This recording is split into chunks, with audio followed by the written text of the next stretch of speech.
This isn't fun and games. You know what I mean? I take this seriously. Keith takes this seriously. Sometimes I may take it more seriously than him, but I'm a performer and a professional before I'm a baby face or anything that you want to call me.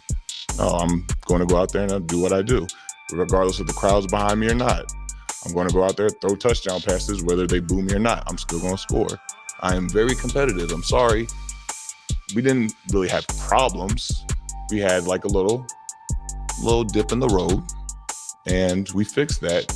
And you know what fixes everything? Winning. Swerve Strickland and Keith Lee were set to have one of the greatest feuds in AEW history.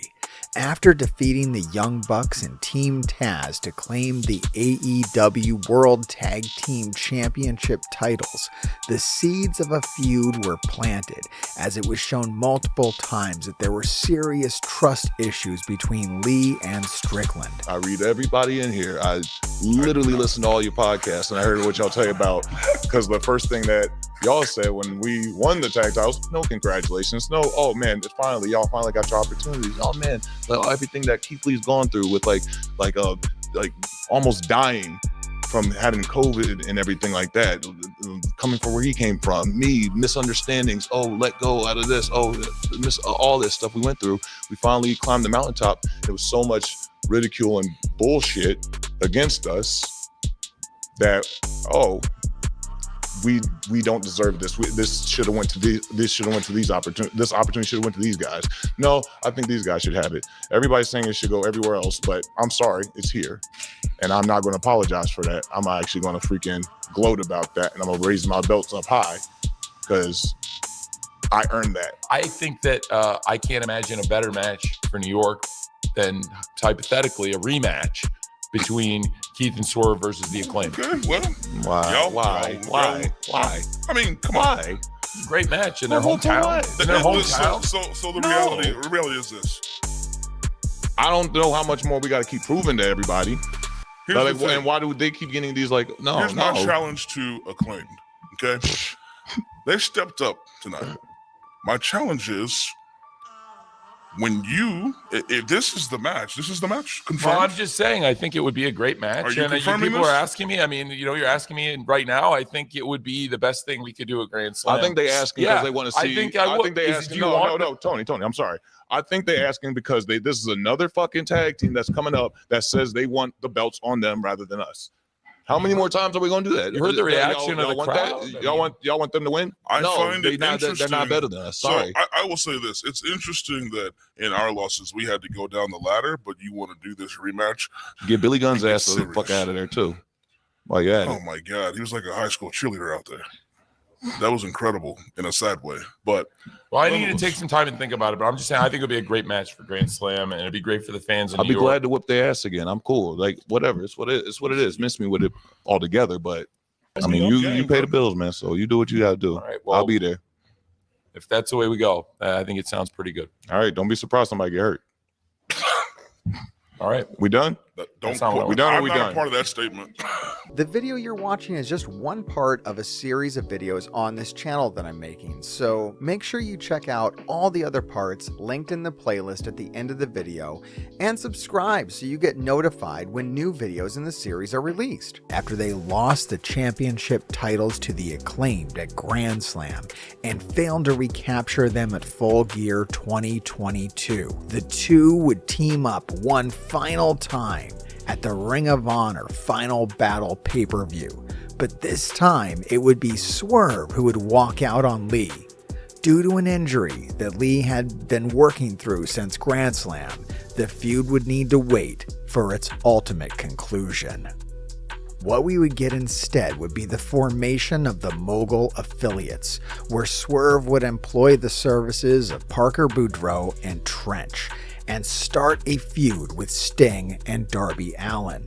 Swerve's new faction would have almost immediate issues and would need to be reworked, so the Mogul Embassy was created. Right now, it's the world. And you are one of the focal points of Ring of Honor. How does that feel? It's a blessing, my friend. I mean, obviously, me being royalty, it's a given that I'll be in a position that I'm in. But right now, the main focus for myself and the embassy is to bring gold back to Ghana, West Africa, and it will happen with Tommaso Ciampa. This is actually very true. Now, you speaking of the embassy, one of the longest factions in Ring of Honor history. You know, what do you contribute to the success of the embassy? And the fans are still taking to you. And I see the signs going up all the time. How does it feel after all these years to have the fan support behind the embassy? I mean, you know, I look at it as, you know, it's support, you know, it's longevity based on the athletes that have been signed into contracts. Okay, we're talking about guys like Jimmy Rave. We're talking about guys like Alex Shelley, John Waters. These guys are all professionals who were sought out by many different companies throughout the world, and for them to sign and to perform with the embassy is truly a blessing. And you know, the only thing right now that we're focusing on, like I told you, is bringing more gold to the embassy and doing it with Tommaso Ciampa. Now, you actually brought up Ghana not just a few minutes ago. Now, you are an actual. God bless Ghana. God bless Ghana. You're an actual Ashanti prince. That's right. Do you want to talk about your lineage? Absolutely. We're from the Ashanti tribe. Okay. You know, we have. You know, I have so much history involved in my family tree. It's too much to get into right now. Okay. But in Ghana, we have 3 different sets of families in one royal congregation.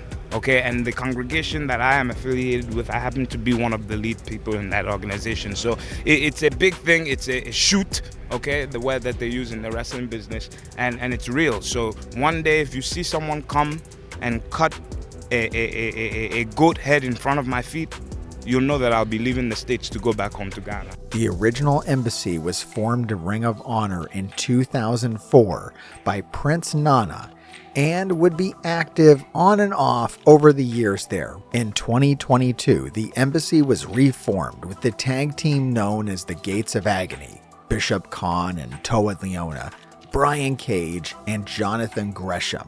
I've known Swerve Strickland his whole career, and to see him go from the day one when I met him, hi, how are you? Hey, hi, how are you, sir? Nice to meet you, sir. To who he is today, yeah, unbelievable. So proud of him.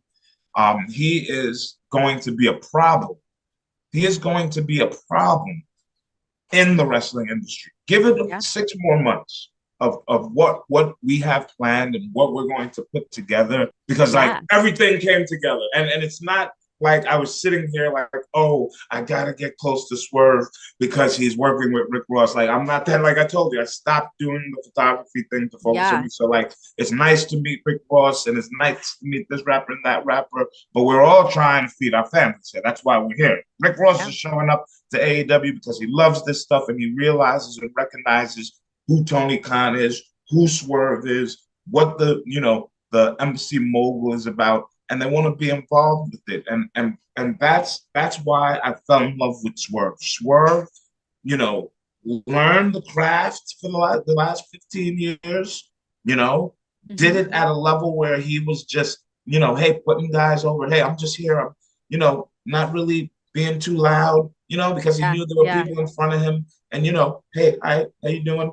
Doing great, phenomenal matches. Some matches were great, some matches weren't great. He learned, he cried, he has kids, so on and so forth. Now, you know, with his, you know, with everything he's learned and the connections he's made, you know, and with the things that I've learned and the connections I've made, the people I've worked with in the music industry and the people I've worked with in the wrestling industry, and me and Swerve now are on a different level of our relationship. Like, our relationship before was great, but now it's even more better because I guess deep down inside, and I didn't know this, but deep down inside, maybe I wanted to work with Swerve, you know, and I think deep down inside, and he probably didn't know it, he wanted to work with the embassy and with me. So like, the thing going on right now, it's a match made in heaven. I just feel sorry for a lot of the, you know, the people out there, who, the pillars and all of these different things, all these things I hear.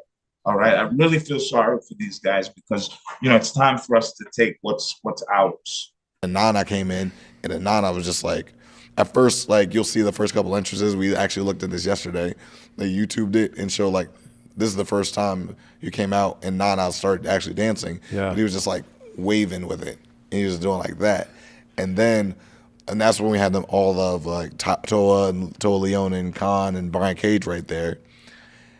Then it went to just me and Nana started just, like, bow, bow, hitting harder. Yeah. And he started jumping up. And then, like, I was like, oh, wow. And then, like, the TikTok started rolling. Then the crowd started waving side to side with it. And then I think Seattle's what really took it over the top.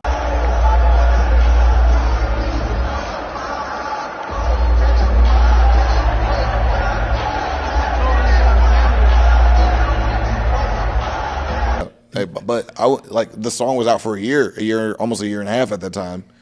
But Nana just adding a visual with a sound and putting it together, it amplified. And like the one time, like when I had the match with Hangman in Wrestle Dream, I like did the stomp on the apron and I like sold it into the guardrail, and then Nana just zooms past me doing this really fast.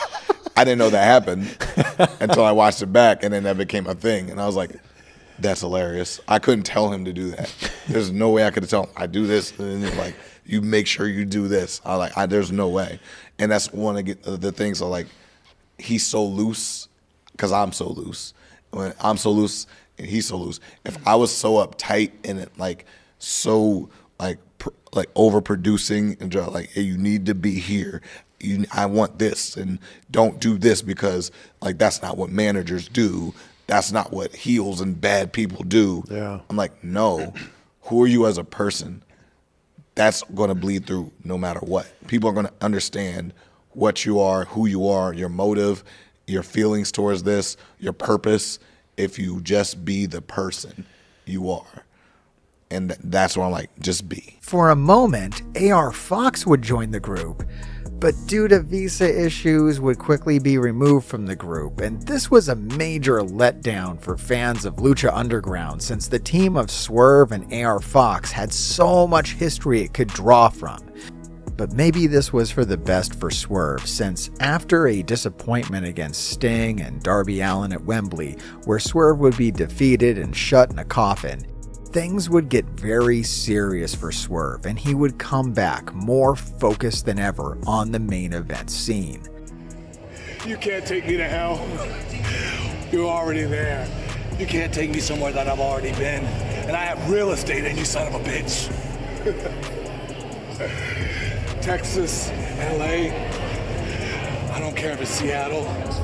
I don't care if it's across the globe. I don't care if we go to the UK and we do this again. I own you now, Hangman. After this bullshit, I own AEW. Everybody in that locker room better fucking fear me. That's for goddamn right.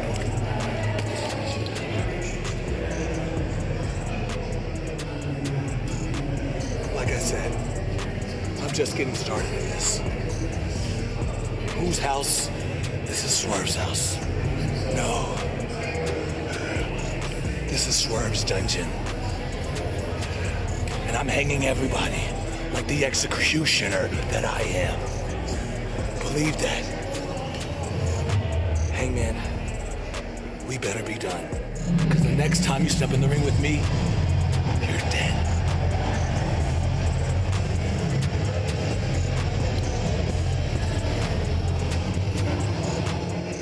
Swerve would enter a feud with Hangman Adam Page at the end of 2023 that would not only be the definitive feud of the year, but maybe one of the best in AEW history.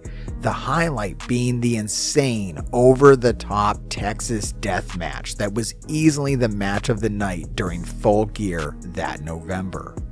A match was then set between Swerve and Keith Lee for World's End 2023, but had to be canceled due to Keith Lee needing double surgeries.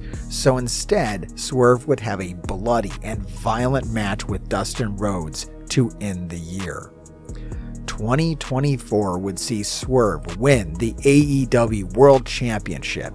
Feeling resentful and forgotten, his faction would turn on him afterwards. Swerve would defeat Brian Cage one-on-one, but the gates of agony would still need to be dealt with. And they were dealt with in one of the highest rated matches of the night. I like the moment where Swerve headbutts Toa Leona, but he's a Samoan, so his head's really hard, and it just rocks Swerve. I thought that was really funny. Swerve executes a beautiful Swerve stomp over the top rope onto the outside. And of course, the interplay between Swerve and Ospreay is really awesome here, with some really cool in-ring storytelling. I like the moment where, Ospreay's been doing this whole bit with the Tiger Driver, so some of that is in here. But what was really cool here was what we got from Swerve, where Swerve shows how ruthless he was by snapping the arm of Bishop Khan and just staring at Ospreay while he did it, just showing how ruthless he is, and not hesitating for a moment when Ospreay decides to get cute at the end of the match and snatch the belt just to receive a house call from Swerve. And I'm really glad that he got this title run. However, there has been a lot of criticism on Swerve's title run. People saying that it hasn't done enough. Swerve hasn't proven himself as a champion, and I think a lot of those criticisms are going to be put to rest at Forbidden Door, but only time will tell. You think Swerve versus Ospreay at Forbidden Door goes to a draw? I think Ospreay takes his first loss at Forbidden Door. That's where I'm going with that. We'll talk about that in a second. I'm tipping my... All right, we'll talk about it right now. Let's switch and talk about Forbidden Door, since I just started talking about Forbidden Door. I think Ospreay takes his first loss here. I mean, I think it would be good. The reason why I think Ospreay might lose at Forbidden Door is that if Ospreay doesn't lose, if Swerve doesn't beat Ospreay,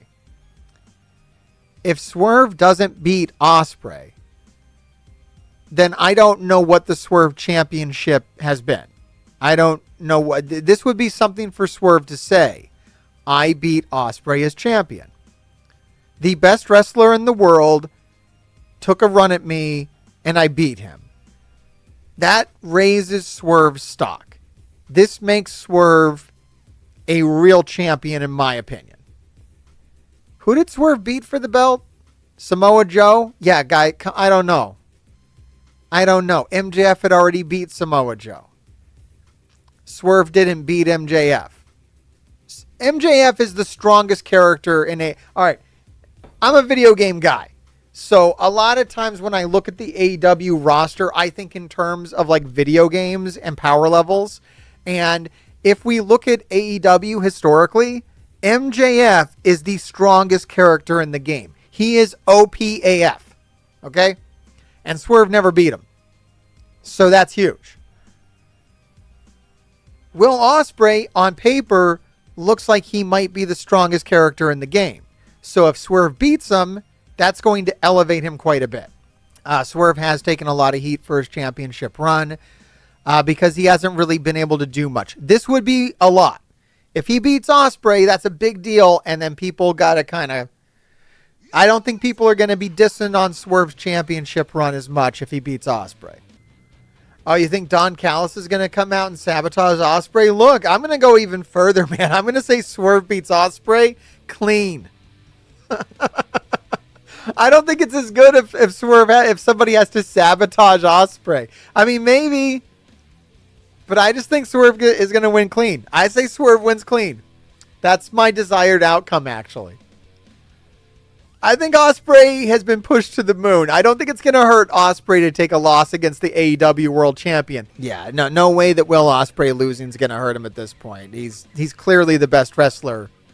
No matter who wins or loses or what happens on the show, we all respect that Will Ospreay's an amazing talent. I've been telling people on this channel to subscribe, and they won't. Yes? What can we do about that? Can you help me out? Maybe if you tell them to subscribe, they'll do it. You threaten it. I'll threaten it for you. Yeah, that'd be great. Yeah. You don't have to do it till you're cursed.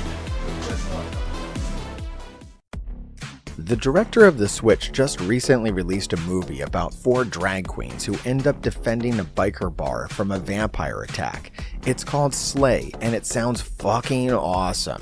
And if this channel gets to 10,000 subscribers by the end of the year, 2024, I will review it in full on this channel. He is I and I am him, and I'm the undisputed trend, Matt Taven. And this dork behind the camera, some Melvin told me to say, grave diggers keep on digging. Whatever that means. I am AEW wrestler and Ring of Honor tag champ, Mike Bennett. And remember, grave diggers keep digging, but not the monster truck. Even though my son really likes that monster truck, I kind of like Son of a Digger, and so I'm going off on a tangent about monster trucks because my son really loves monster truck, but we're talking about the YouTube channel, so make sure, grave diggers, keep on digging, baby. So this is Mark doing one half private party, saying what up to the grave diggers, and you're doing your thing, bro. Alright, like, subscribe, and watch another video, or be cursed. If you're cursed, that means the grave diggers will keep digging your graves. So, you probably want to do it.